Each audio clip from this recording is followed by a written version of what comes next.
ഇപ്പോൾ മന്ത്രി റോഷി അഗസ്റ്റിൻ അവിടെ എത്തിയിട്ടുണ്ട്. വനപാലകരെ ആരെങ്കിലും കാണുന്നുണ്ടോ അവിടെ? ഇപ്പോൾ പ്രാർത്ഥനാ ചടങ്ങുകൾ നടക്കുകയാണ്.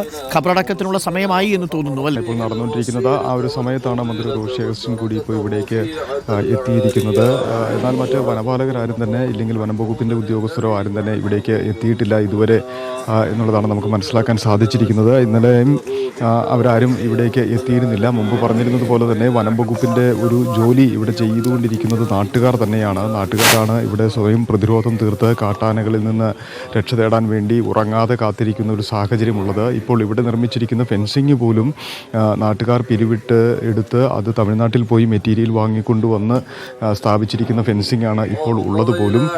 ആ തരത്തിൽ വനം വകുപ്പിൻ്റെ ഭാഗത്തു നിന്ന് വലിയ രീതിയിലുള്ള ഒരു നിസ്സംഗതയോട് കൂടിയുള്ള ഇടപെടൽ ഉണ്ടാകുന്നു എന്നുള്ളതാണ് നമുക്ക് മനസ്സിലാക്കാൻ സാധിച്ചിരിക്കുന്നത്. എന്തായിരുന്നാലും മന്ത്രി റോഷി അഗസ്റ്റിൻ ഇപ്പോൾ ഇവിടെ കുടുംബത്തോടും ഈ നാട്ടുകാരോടുമൊപ്പം ഈ സംസ്കാര ചടങ്ങിൽ പങ്കെടുക്കുകയാണ്. ഇവിടെ നിന്ന് കൃത്യം 8:30 തന്നെ സമീപത്ത് തന്നെ ഏതാണ്ട് ഒരു 200 മീറ്റർ മാറിയാണ് പള്ളിയുള്ളത്.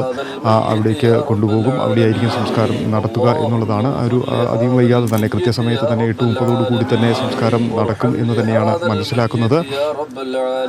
വനം വകുപ്പിൻ്റെ ഭാഗത്തു നിന്നുള്ള ഇത്തരം ഈ ഒരു നിലപാടിനെതിരെ വലിയ രീതിയിലുള്ള പ്രതിഷേധം കാലങ്ങളായി തന്നെ ഇവിടെ ഉയർന്നു വരുന്നതാണ്. നിരവധി തവണ ഇത്തരത്തിൽ പ്രതിഷേധം ഉയർത്തിയെങ്കിൽ പോലും അതൊന്നും മുഖവിലയ്ക്കെടുക്കുവാൻ വനംവകുപ്പ് തയ്യാറായിട്ടില്ല എന്നുള്ളതാണ്. തുടർന്നാണ് നാട്ടുകാർ തന്നെ അവരുടെ ഒരു ജീവൻ രക്ഷിക്കേണ്ട ഉത്തരവാദിത്വമുള്ളതുകൊണ്ട് അവർ തന്നെ ഇത്തരം ഈ ഫെൻസിംഗ് അടക്കം സ്ഥാപിച്ചുകൊണ്ടുള്ള പ്രതിരോധ മാർഗങ്ങളിലേക്ക് കടക്കുന്നത്. ഇവിടെ ഈ മുള്ളരിങ്ങാട് മാത്രമല്ല, ഇടുക്കിയുടെയും അത് ഇല്ലെങ്കിൽ സംസ്ഥാനത്തിൻ്റെ വിവിധ മേഖലകളിൽ വയനാട് അടക്കമുള്ള ജില്ലകളെടുത്ത് പരിശോധിച്ചാൽ വനയോര മേഖലയോട് ചേർന്ന് കിടക്കുന്ന പ്രദേശങ്ങളിലെ ഈ വന്യമൃഗ ശല്യത്തിന് ശാശ്വതമായ പരിഹാരം കാണാൻ ഇടപെടൽ വേണമെന്നതിൻ്റെ ആവശ്യം ഒരു തരത്തിൽ പോലും പരിഗണിക്കപ്പെടുന്നില്ല എന്നുള്ളത് വേണം മനസ്സിലാക്കാൻ. കാരണം നിരവധി ആളുകൾ കൊല്ലപ്പെടുന്ന ഒരു സാഹചര്യമുണ്ട്. ഏതാണ്ട് 50ഓളം ആളുകൾ ഇടുക്കി ജില്ലയിൽ മാത്രം കാട്ടാനയാക്രമണത്തിൽ കൊല്ലപ്പെട്ടിരിക്കുന്ന ഒരു സാഹചര്യമുണ്ട്. ഓരോ മരണം നടക്കുമ്പോഴും ഓരോ ആളുകൾക്ക് ജീവൻ നഷ്ടമാകുമ്പോഴും ഇത്തരത്തിൽ വനംവകുപ്പ് അധികൃതർ എത്തുന്നു. മന്ത്രിയടക്കം ഇടപെടും. ഇനിയൊരു പ്രതിസന്ധി ഉണ്ടാകില്ല, ഇല്ലെങ്കിൽ പ്രതിരോധ മാർഗങ്ങൾ അടിയന്തരമായി സ്വീകരിക്കും തുടങ്ങിയിട്ടുള്ള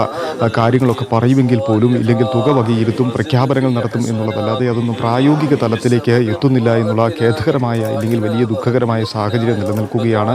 അതുകൊണ്ട് തന്നെയാണ് ഒരാൾക്ക് കൂടി ജീവൻ നഷ്ടമാകുന്ന ഒരു സ്ഥിതിയുള്ളത്. കഴിഞ്ഞ കുറച്ച് നാളുകളായി ഏതാണ്ട് 4 വർഷത്തോളമായ ആളുകൾ നമ്മളോട് പറഞ്ഞത് ഏതാണ്ട് 50 വർഷം മുൻപൊക്കെ കാട്ടാനകളെ ഈ മേഖലയിൽ കണ്ടിരുന്നു. എന്നാൽ കഴിഞ്ഞ 50 വർഷമായി ഉണ്ടായിരുന്നില്ല. പക്ഷേ ഒരു 4 വർഷമായി കാട്ടാനകൾ കൂട്ടത്തോടെ ഈ മേഖലയിലേക്ക് എത്തുന്ന സാഹചര്യം നിലനിൽക്കുന്ന ഒരു സ്ഥിതിയുണ്ട്. 8ഓളം കാട്ടാനകളാണ് കഴിഞ്ഞ ദിവസങ്ങളിലും ഇവിടെ ഉണ്ടായിരുന്നത്. ഈ നേരം വെളുക്കുവോളം കാട്ടാനകൾ ജനവാസ മേഖലയിലേക്ക് ഇറങ്ങുന്നില്ല എന്ന് ഉറപ്പുവരുത്തുവാൻ ഉറക്കമളച്ച് കാവൽ നിൽക്കുന്ന യുവാക്കളാണ് ഇവിടെയുള്ളത്. അവരെല്ലാം ഈ ജോലിക്ക് പോകുന്ന ആളുകളൊക്കെയാണ്. അപ്പം ഈ ഉറക്കമളച്ചിരുന്ന് ഈ കാട്ടാന പ്രതിരോധം നടത്തിയതിന് ശേഷമാണ് അവർ രാവിലെ ഉപജീവന മാർഗത്തിനായി മറ്റ് ജോലികൾക്കും പോകുന്നത് എന്നുള്ള വലിയ ഒരു സാഹചര്യം നിലനിൽക്കുകയാണ്. അത്ര കണ്ട് ദയനീയമായ ഒരു അവസ്ഥ ഇവിടെ നിലനിൽക്കുന്നു എന്നുള്ളതാണ്. ഇത് 1-2 ദിവസമല്ല, കഴിഞ്ഞ 4 വർഷമായി ഈ നാട്ടിലെ ജനങ്ങൾ അനുഭവിക്കുന്ന വലിയ ദുരിതത്തിൻ്റെ നേർക്കാഴ്ചകളാണ് നമുക്ക് കാണാൻ സാധിക്കുന്നത്. ഇതിന് സമീപത്തുള്ള ചില പ്രദേശങ്ങളിൽ നിന്ന് നിരവധി ആളുകൾ ഈ വീടും സ്ഥലവും അടക്കം ഉപേക്ഷിച്ച് പോകുന്ന സ്ഥിതി വരെ ഉണ്ടായിട്ടുണ്ട്. അത്തരം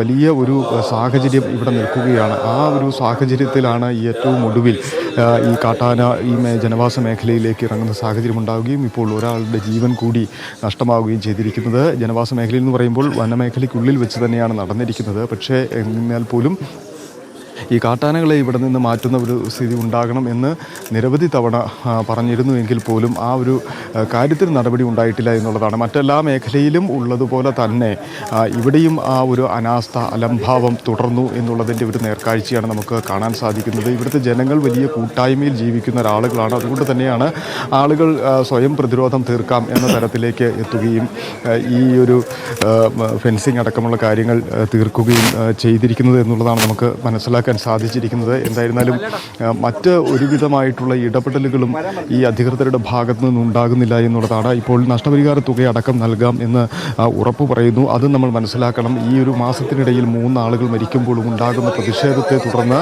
ഉറപ്പ് നൽകുകയാണ്. ചില നിർബന്ധിതമായ സാഹചര്യത്തിൽ ഈ തുക നൽകാൻ വേണ്ടി തീരുമാനിക്കുന്നു എന്നുള്ളതാണ്. നമ്മൾ ചിന്നക്കനാൽ അടക്കമുള്ള പ്രദേശങ്ങളിൽ ഇപ്പോഴും ആദ്യം ഒരു 5 ലക്ഷം രൂപ കൊടുത്തതിന് ശേഷം ബാക്കി തുക ഇനിയും നൽകാനുള്ള നിരവധി ആളുകളുണ്ട്. അപ്പോൾ ഈ പ്രതിഷേധം ഉണ്ടാകുമ്പോൾ ഈ പണം കൊടുക്കുക കൊടുത്ത് താൽക്കാലികമായി വനം വകുപ്പ് തടിയൂരുന്ന ഒരു സ്ഥിതിയിലേക്ക് കാര്യങ്ങൾ എത്തിയിരിക്കുന്നു. എന്നാൽ ആ സുരക്ഷാ ക്രമീകരണങ്ങൾ ഒരുക്കി ശാശ്വതമായ പരിഹാരത്തിലേക്ക് ഇത് കടക്കാൻ തയ്യാറാകുന്നില്ല എന്നുള്ളത് മറ്റൊരു പ്രധാനപ്പെട്ട കാര്യമാണ്. ഇപ്പോൾ പല രീതിയിൽ ഈ കാര്യങ്ങൾ ചർച്ച ചെയ്യപ്പെട്ടു വരുമ്പോഴും ഇതിനെ സംബന്ധിച്ചുള്ള കൃത്യമായ ഒരു പഠനം നടത്തുന്നതിന് പോലും വനം വകുപ്പ് തയ്യാറായിട്ടില്ല എന്ന് വേണം മനസ്സിലാക്കാൻ.